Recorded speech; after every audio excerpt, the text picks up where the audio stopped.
स्वागत है आपका देवभूमि समाचार में। मैं हूं आपके साथ जो इसी में बढ़ते हैं खबरों की ओर। उत्तराखंड के मुख्यमंत्री पुष्कर सिंह धामी ने नई दिल्ली में आदरणीय केंद्रीय रक्षा मंत्री राजनाथ सिंह से मुलाकात की। साथ ही उन्हें रक्षा मंत्री के रूप में दूसरे कार्यकाल की बधाई और शुभकामनाएं दी। वहीं इस अवसर पर उनसे प्रदेश के विकास से संबंधित कई अलग अलग बिंदुओं पर चर्चा कर उनका मार्गदर्शन भी हासिल किया। बता दें कि पुष्कर सिंह धामी ने एक्स पर राजनाथ सिंह के साथ तस्वीर को शेयर किया। साथ ही लिखा कि इस दौरान उनसे कैची धाम स्थित बाबा नीम करौरी आश्रम में श्रद्धालुओं और नैनीताल में पर्यटकों की बढ़ती संख्या के दृष्टिगत नैनीताल में स्थित रक्षा संपदा की 3 एकड़ भूमि को पार्किंग के लिए उपलब्ध करवाने के लिए अनुरोध किया है।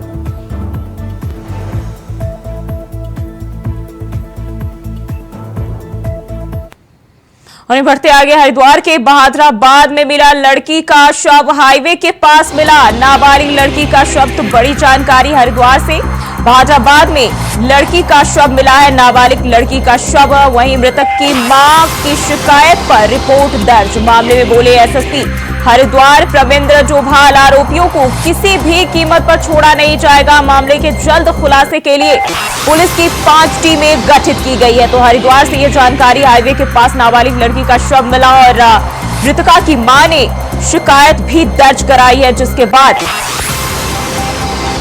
हरिद्वार प्रविंद्र जोभाल एसएसपी ने कहा है आरोपियों को किसी भी कीमत पर बख्शा नहीं जाएगा, उन्हें छोड़ा नहीं जाएगा। तो शिकायत पर रिपोर्ट दर्ज की गई है और मामले में एसएसपी हरिद्वार प्रविंद्र जोभाल ने कहा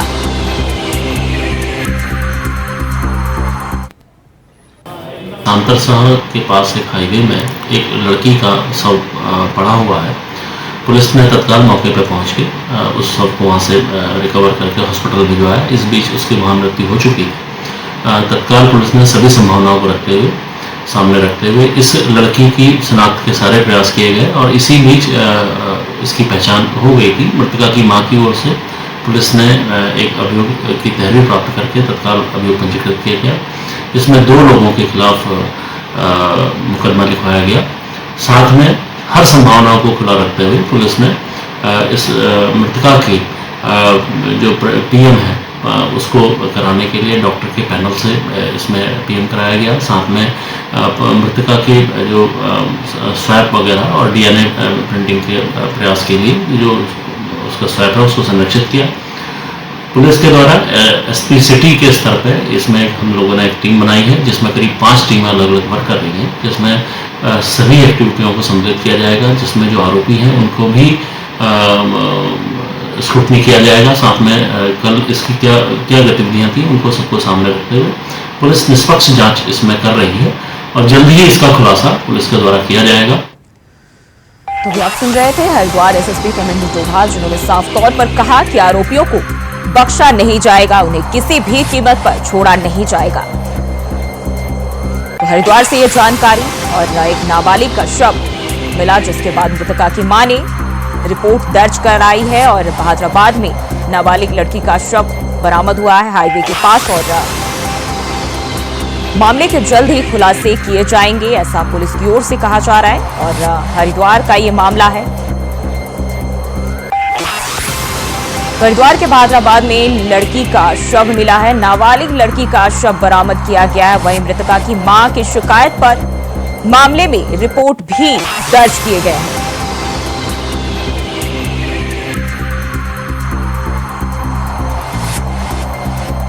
वहीं मामले को लेकर एसएसपी प्रविंद्र जोभाल ने भी साफ तौर पर कहा है कि किसी भी कीमत पर आरोपियों को बख्शा नहीं जाएगा,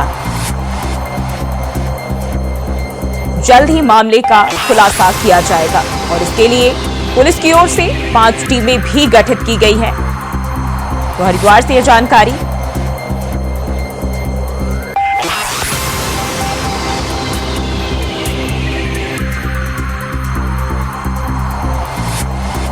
और इसी खबर पर ज्यादा जानकारी के साथ विकास सिंह देहरादून से हमारे साथ जुड़ गए। विकास, क्या है ये पूरा मामला? एक नाबालिग लड़की का शव बरामद हुआ है। देखिए, बहादुराबाद थाना क्षेत्र के सांतरशाह गांव का यह पूरा मामला है, जहां पर 2 दिन से गायब एक नाबालिग लड़की का शव हाईवे के ही नजदीक यहाँ पर बरामद होता है। जिसके बाद परिजनों का ये आरोप है कि लड़की के साथ रेप किया गया है, जिसके बाद उनका उनका कहना था कि जब तक उस लड़की के जो आरोपी हैं उनको नहीं पकड़ लिया था तब तक उस लड़की का जो दाह संस्कार है वो नहीं कराया जाएगा। लेकिन जिस तरह से उनको समझाया गया कर, हालांकि लड़की का जो पोस्टमार्टम है वो किया गया है। उसके बाद जिस तरह से भाजपा नेता आगे के राज सैनी के ऊपर ये आरोप लगा है, जिसके बाद भाजपा ने उनको सभी पदों से यहाँ पर निष्कासित कर दिया है। लेकिन जिस तरह से हम बात करें पूरे क्षेत्र की, तो वहाँ पर एक राजनीतिक माहौल यहाँ पर गरमाया हुआ है, क्योंकि जिस तरह से लड़की का जो नाबालिग लड़की के साथ ये मामला सामने आया है, उसके बाद कहीं ना कहीं जो भाजपा का नेता यहाँ पर जुड़ने की बात सामने आई है, जिसके बाद जी विकास, हम बात करें जिस तरीके से नाबालिग की मां ने, मृतका की मां ने जो है शिकायत दर्ज कराई है, क्या किसी को लेकर उन्होंने खुलासे किया, किसी पर किसी तरह का संदेह जताया है? देखिए, लड़की की मां से जब हमारी बात की तो उनका साफ कहना था कि आदित्य दास सैनी और उसके यहाँ काम करने वाला अमित सैनी के ऊपर बिल्कुल उन्होंने साफ साफ तौर पर आरोप लगाए थे, और उनका ये कहना था कि पुलिस जल्दी से जल्द उनको यहाँ पकड़े दोनों, और आरोपियों की और कड़ी से कड़ी सजा दिलवाने का यहाँ पर काम करे। हालांकि उसके पीछे क्या वजह रही है, क्योंकि कहा जा रहा है, जिस तरह से सूत्रों की बताए तो लड़की को पहले से ही अमित जो सैनी है उसकी पहले से ही मुलाकात थी, उससे पहले से जान पहचान थी, उसके बुलावे पर ही लड़की अपने घर से यहाँ से गई थी। तो पूरा मामला अभी पुलिस की छानबीन में है, कौन आरोपी हैं। हालांकि जो दोनों आरोपी हैं फिलहाल फरार बताए जा रहे हैं, जिनकी धरपकड़ के लिए पुलिस ने यहाँ पर 5 टीमें यहाँ गठित की हैं और जल्द से जल्द उनको पकड़ने के प्रयास किए जा रहे हैं। जी विकास, ये भी खबर सामने आ रही है कि 5 टीमें जो है पुलिस की ओर से गठित की गई है। क्या कार्रवाई अभी तक, क्या कुछ जानकारी मिल रही है इसे लेकर? देखिए, जब से पूरा मामला सामने आया है तभी से गांव की जिस तरह सुरक्षा यहाँ पर बढ़ा दी गई है, क्योंकि नाबालिग लड़की का मामला है, लोगों का आक्रोशित होने का यहाँ पर पुलिस को अंदेशा था, जिसके लिए जो गांव की सुरक्षा है उसको यहाँ पर बढ़ाया गया है। साथ ही साथ जिस तरह से पुलिस ने मामले की गंभीरता को देखते हुए यहाँ 5 जो टीम है उसको यहाँ पर गठित करते हुए जल्द जल्द जो दोनों आरोपी हैं उनको यहाँ पकड़ने के लिए टीमें बनाई है, जिनकी धरपकड़ के लिए लगातार छापेमारी यहाँ पर की जा रही है। वही अगर हम पुलिस कप्तान की यहाँ पर बात करें, उनका कहना था जल्द ही आरोपी को पकड़कर सामने लाया जाएगा, और जो भी आरोपी है उनको किसी भी कीमत पर यहाँ पर बख्शा नहीं जाएगा। जी जी। अगर हम बात करें आरोपियों की, पुलिस का क्या कहना है? क्या आरोपियों की शिनाख्त कर ली गई है पुलिस प्रशासन की कार्रवाई में? जी बिल्कुल, अगर जिस तरह से क्योंकि नामजद जो मामला है वो यहाँ पर दर्ज हुआ है, जिसके लिए जिसके बाद दोनों जो नामजद आरोपी हैं उनकी धरपकड़ के लिए पुलिस ने अपनी कार्रवाई तेज यहाँ पर कर दी थी कल से ही। हालांकि जिस तरह से जब लड़की के शव बरामद हुआ था, जो भीम आर्मी के कार्यकर्ता थे उन्होंने जिला चिकित्सालय पहुंचकर यहाँ पर प्रदर्शन भी किया था, जिसके उन्होंने साफ कहा था जब तक कि दोनों आरोपी पकड़ नहीं ले जाते हैं तब तक लड़की के जो शव का दाह संस्कार है वो नहीं किया जाएगा। हालांकि जिस तरह के अब पुलिस के बयान सामने आए हैं, पुलिस का कहना है कि जल्द से जल्द जो दोनों आरोपी हैं जो नामजद उसकी मां के द्वारा यहाँ पर कराए गए हैं उन पर विभिन्न गंभीर धाराओं में यहाँ तक कि पोस्को भी उनके ऊपर लगाई गई है, तो उसके खिलाफ जल्द से जल्द कड़ी कार्रवाई करते हुए पुलिस अलग अलग क्षेत्रों में यहाँ पर छापेमारी कर रही है और जल्द से जल्द उसको पकड़ने की भी बात कर रही है। बहुत बहुत शुक्रिया आपका तमाम जानकारी के लिए। तो बहादुराबाद में ये मामला सामने आया जहां एक नाबालिग का शव मिला और उसके बाद से सियासत भी तेज है, वहीं पुलिस जो है इस पर कार्रवाई करने की बात कर रही है। वहीं बढ़ते आगे, देहरादून से खबर सामने आ रही है, मौसम से जुड़ी बड़ी खबर। देहरादून में बदला मौसम का मिजाज, झमाझम बारिश की हुई शुरुआत, तेज हवाओं के साथ बारिश का सिलसिला जारी। सही साबित हुई मौसम विभाग की भविष्यवाणी, बारिश होने से आम जनता को मिली गर्मी से राहत। तो मौसम को लेकर ये जानकारी, देहरादून में मौसम का मिजाज जो है वो बदलता हुआ दिखाई दे रहा है। मौसम को लेकर बड़ी जानकारी, बड़ी अपडेट, लोगों को इस भीषण गर्मी से राहत मिलती हुई दिखाई दे रही, जहां कड़ाके की चिलचिलाती धूप में लोग जूझ रहे थे और अब जो है इस बारिश ने कहीं ना कहीं इस मुसीबत को कम कर दिया है। तो देहरादून में मौसम का मिजाज बदलता हुआ और झमाझम बारिश की शुरुआत हो चुकी है। तो मानसून के पहले बारिश की दस्तक और लोगों को गर्मी से राहत। तेज हवाओं के साथ जो है बारिश का सिलसिला देहरादून में।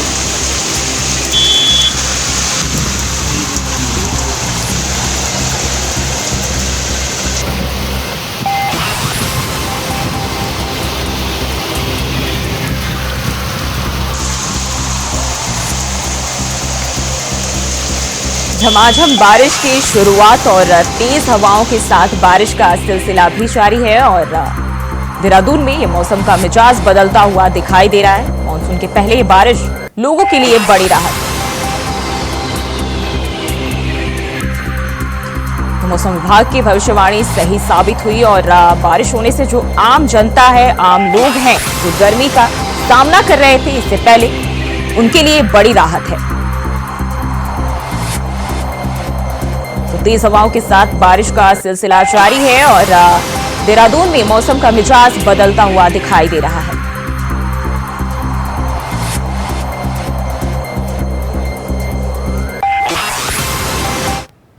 और बढ़ते आगे, नई दिल्ली में केंद्रीय सड़क और परिवहन राज्य मंत्री अजय टम्टा के शासकीय आवास पर कई विषयों पर चर्चा हुई। बता दें कि बीजेपी के राष्ट्रीय अध्यक्ष संगठन महामंत्री बीएल संतोष, प्रदेश प्रभारी दुष्यंत कुमार गौतम और सह प्रभारी श्रीमती रेखा वर्मा की उपस्थिति में विकास से जुड़े विभिन्न विषयों पर चर्चा हुई। इस दौरान आगामी सांगठनिक कार्यक्रमों के साथ साथ बद्रीनाथ और मंगलोर विधानसभा उपचुनाव को लेकर विचार विमर्श भी किया गया। वहीं इस अवसर पर प्रदेश अध्यक्ष महेंद्र भट्ट और प्रदेश महामंत्री अजय कुमार उपस्थित रहे।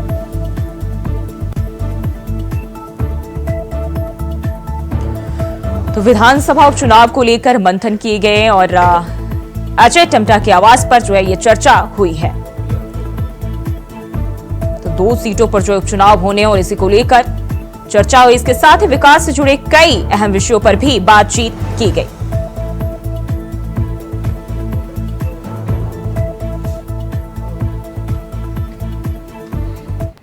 और वहीं हल्द्वानी के बनभूलपुरा थाना क्षेत्र से 5 दिन पहले लापता हुई 2 नाबालिग बच्चियों को पुलिस ने सकुशल बरामद कर लिया है।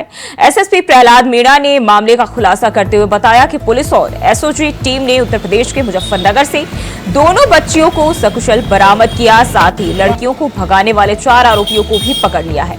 आपको बता दें कि नाबालिग बच्चियों को भगाने में विशेष समुदाय के लोगों का नाम सामने आने के बाद हिंदूवादी संगठनों ने भी हल्द्वानी में आंदोलन किया था।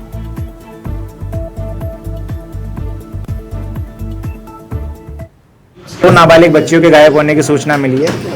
पुलिस ने प्रारंभिक सूचना के आधार पर जो सीसीटीवी सर्विलांस किया, जो पूछताछ की और जो सीडी एनालिसिस किया, उसके आधार पर ये 2 नाबालिग बच्चियां एक नाबालिग लड़के के साथ में यहाँ से निकली और पुलिस ने कंटिन्यूस ये जो तीनों लोग थे इनका पीछा किया और पश्चिमी उत्तर प्रदेश के अलग अलग जगह हमारी टीमें पहुँची और हमारी टीम को ये लोग मुजफ्फरनगर मंसूरपुर रेलवे स्टेशन से, वहाँ से हमारी टीम ने इनको बरामद किया गया है।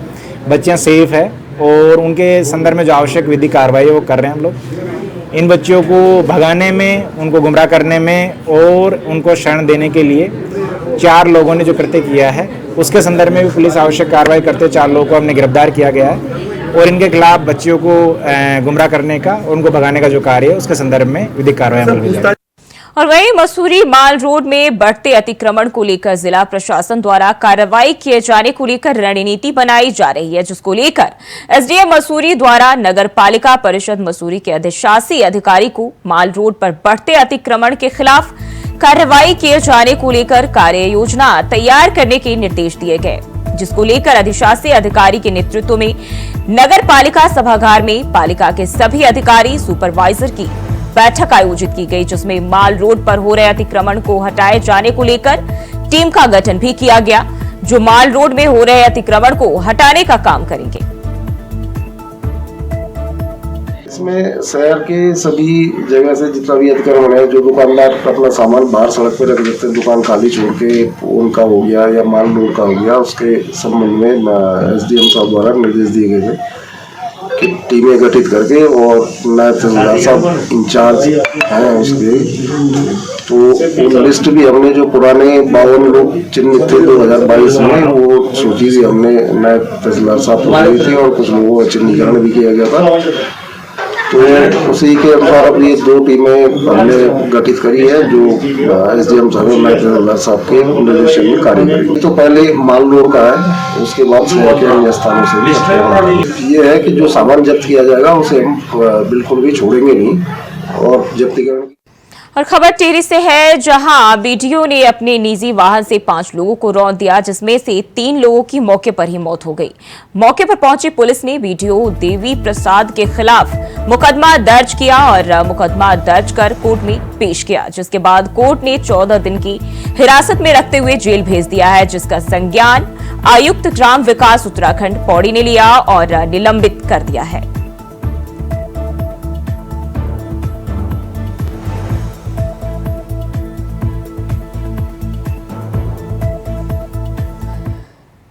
रुक करते अगली खबर की ओर। कालसी से 5 किलोमीटर आगे सहिया मार्ग पर एक व्यक्ति स्कूटर से अनियंत्रित होकर खाई में गिर गया, जिससे उसकी मौके पर ही मौत हो गई। सूचना पर मौके पर एसडीआरएफ की टीम रेस्क्यू के लिए पहुंची। एसडीआरएफ की टीम ने घटनास्थल पर पहुंचकर गहरी खाई में उतरने के बाद रेस्क्यू ऑपरेशन शुरू किया, जिसके बाद देर रात युवक का शव बरामद किया गया और एसडीआरएफ टीम द्वारा शव को रोड हेड तक लाने का प्रयास किया गया।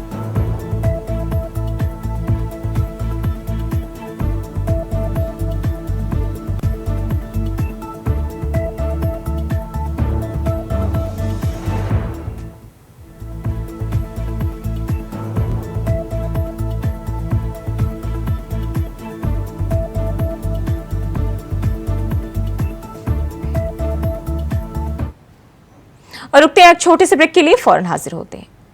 ब्रेक के बाद स्वागत है आपका। रुक कर लेते हैं खबरों की ओर। खबर देहरादून से, जहां आगामी मानसून को लेकर आपदा प्रबंधन सचिव रंजीत कुमार सिन्हा की अध्यक्षता में बांध परियोजनाओं के साथ बैठक आयोजित हुई और सचिवालय में आयोजित बैठक में प्रदेश की बांध परियोजनाओं के प्रतिनिधियों ने मानसून को देखते हुए अपनी अपनी तैयारियों के बारे में विस्तार से बताया।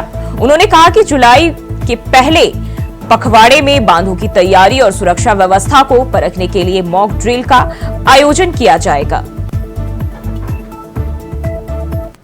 उन्होंने सेंसर लगा दिए, सारे सिस्टम भी लगा दिए, लेकिन उन्होंने शैडो कंट्रोल जो हमारे ऑपरेशन सेंटर में होना चाहिए वो नहीं दिया। तो हमने हिदायत दिया है कि शैडो कंट्रोल और इंटीग्रेशन एपीआई से उनका जो सेंसर है उसका, ये दोनों चीजें एक सप्ताह के अंदर कर लें। हमने ये भी तय किया है जितने पावर स्टेशन में सेंसर लगे हैं, सायरन लगे हैं, सबका 6 जुलाई को हम मॉक ड्रिल करेंगे। और वहीं मंगलौर विधानसभा के उपचुनाव को लेकर सभी पार्टियां जोर शोर से प्रचार प्रसार में लगी है।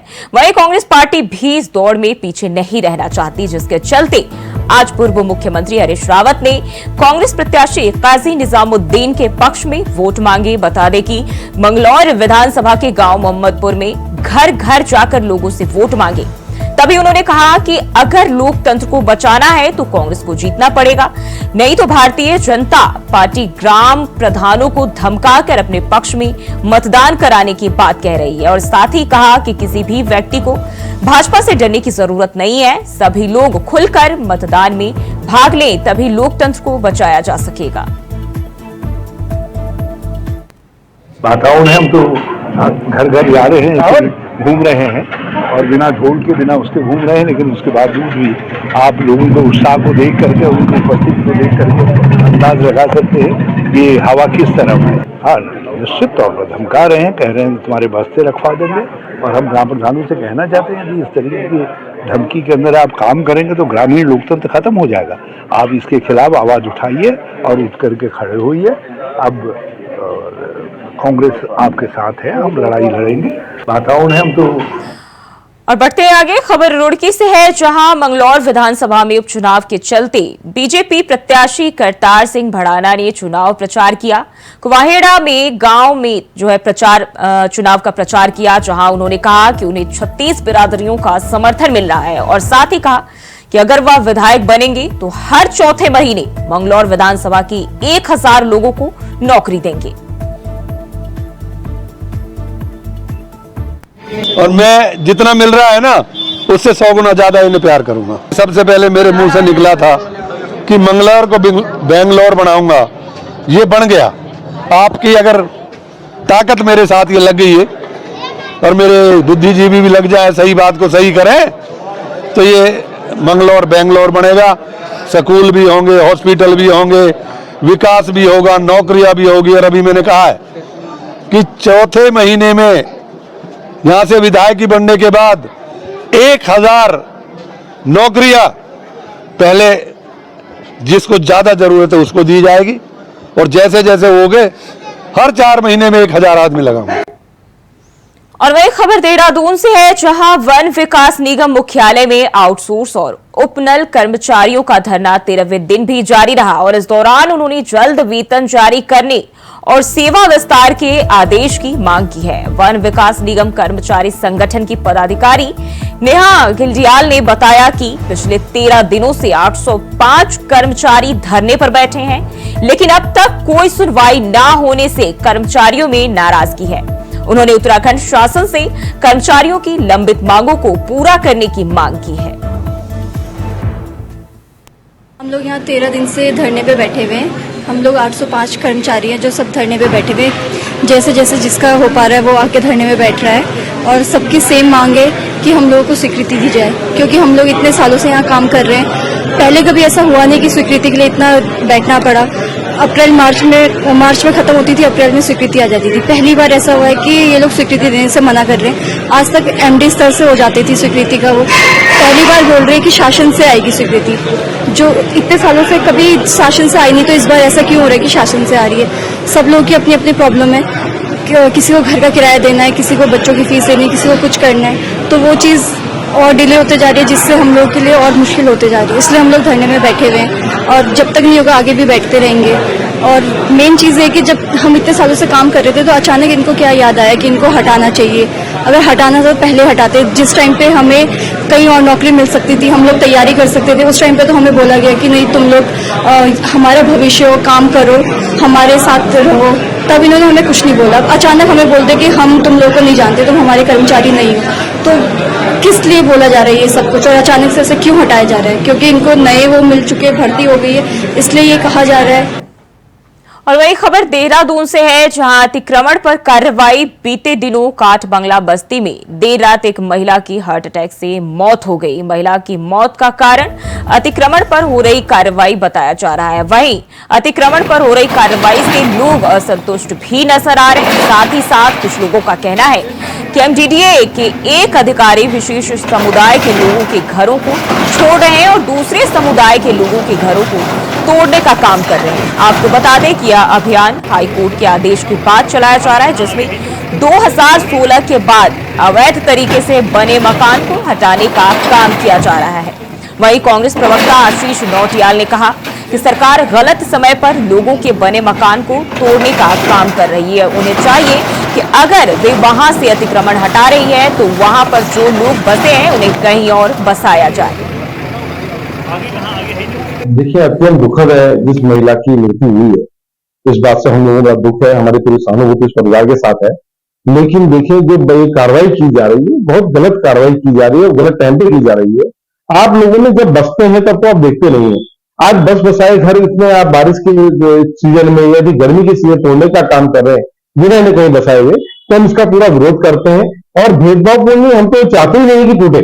आप इनकी कहीं व्यवस्था करें, उसके बाद आप तोड़े, वो आपका काम है, लेकिन बिना व्यवस्था करे तोड़ना जहां तक की बात है बहुत गलत हो रहा है। और किसी भी पक्ष के साथ भेदभाव करना, ये तो कहीं मुझे नहीं लगता कि किसी हाथ में सही होगा। लेकिन ये सरकार का रवैया है, हर जगह झूठ बोलना, इस तरह की कार्रवाई करना और लोगों को, जनता को परेशान करना, ये सरकार का मेन काम है। और बढ़ते आगे, खबर देहरादून से है, जहां पर्यावरण प्रेमियों के भारी गतिरोध के चलते पेयजल परियोजना के लिए खलंगा रिजर्व फॉरेस्ट के पेड़ नहीं काटने का निर्णय लिया गया है। पेयजल निगम ने इस स्थान को छोड़ दिया है। अब इसकी जगह मालदेवता के निकट द्वारा गांव के पास कनार काटा गांव में भूमि चिन्हित की गई है। बता दें कि पिछले दिनों सौंग बांध की पेयजल परियोजना के लिए खलंगा रिजर्व फॉरेस्ट में पेड़ों पर निशान लगाने के बाद पर्यावरण प्रेमी विरोध में उतर आए थे। यहां करीब 2000 पेड़ काटे जाने थे। भारी विरोध के बीच पेयजल निगम ने इस जमीन पर अपना दावा छोड़ दिया है।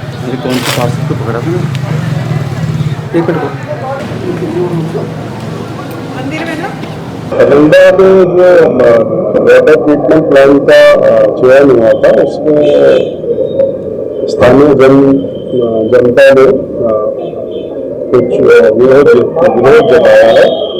और ये इसके अभी से फॉरेस्ट का ही सर्वे चल रहा था और पेड़ काटने की कोई बात नहीं थी। तो कुछ ऐसा लगा लोगों को कि भाई 2000 पेड़ कटेंगे, 2500 पेड़ कटेंगे, किंतु सरकार ने ये फैसला लिया लोगों का विरोध देखते हुए कि इसको वहां से हटाते हुए स्थल को कोई अन्य स्थान पर चिन्हित किया जाए। और देवभूमि समाचार में फिलहाल के लिए बस इतना ही। खबरों के लिए बने रहिए इंडिया वॉइस के साथ।